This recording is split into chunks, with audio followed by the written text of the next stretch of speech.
Bonjour à tous, bienvenue sur la chaîne Bien Chez Moi pour une vidéo qui traitera de l'actualité au Liban. Voilà. Alors cette vidéo, je l'avais déjà préparée depuis hier. Je m'étais posé la question, savoir pourquoi Jean-Yves Le Drian était allé le 23 juillet à Beyrouth pour réclamer des réformes concernant le pays et pourquoi le 5 août, enfin le 4 août, on a eu cet accident. Voilà. La première question que j'ai posée, c'est quelle était la richesse du Liban? Et on m'a répondu électricité. Donc j'ai fait des recherches sur internet et on m'a parlé d'EDL, donc EDL, l'électricité du Liban, qui est une compagnie d'électricité qui, jusqu'en 2006, alimentait à 100% le Liban, mais également une partie de la Syrie. Voilà. Le pays voisin qui est en guerre actuellement, qui continue d'être en guerre. Et donc, je me suis intéressé d'un peu plus près et apparemment en 2002, il y a eu des discussions entre la France et le Liban, et la France a proposé son aide pécuniaire pour reconstruire le pays après la guerre civile, en échange de quoi le Liban ouvrirait le capital d'EDL et le marché de la téléphonie mobile à des entreprises françaises.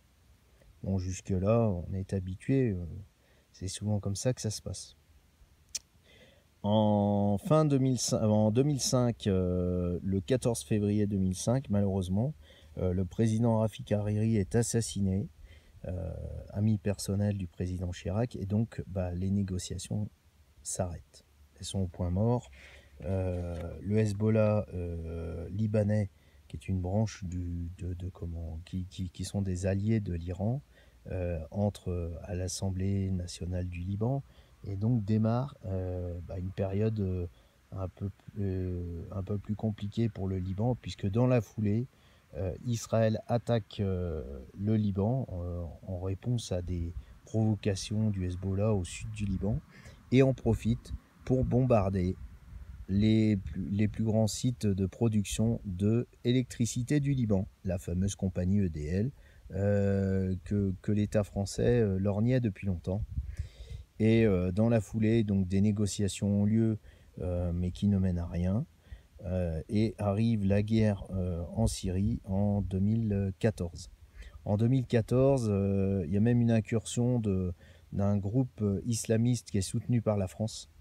Et à la suite de ça, la France négocie un contrat d'armement avec le Liban pour rééquiper l'armée du Liban, qui ne l'était plus depuis la fin de la guerre civile.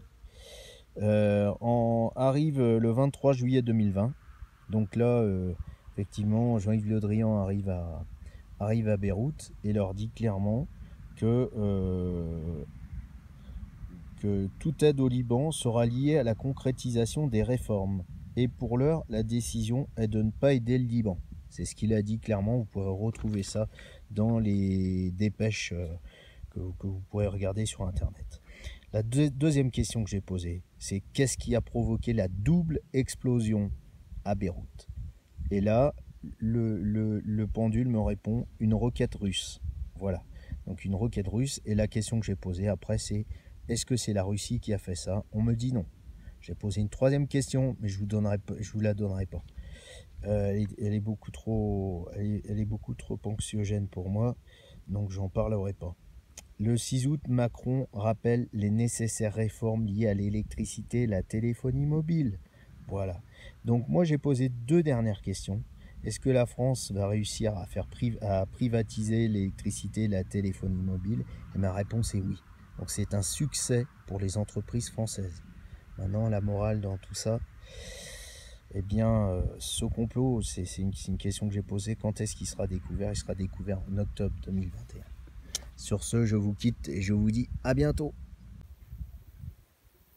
Si la vidéo vous a plu, n'hésitez pas à laisser un petit pouce bleu et à vous abonner. À bientôt!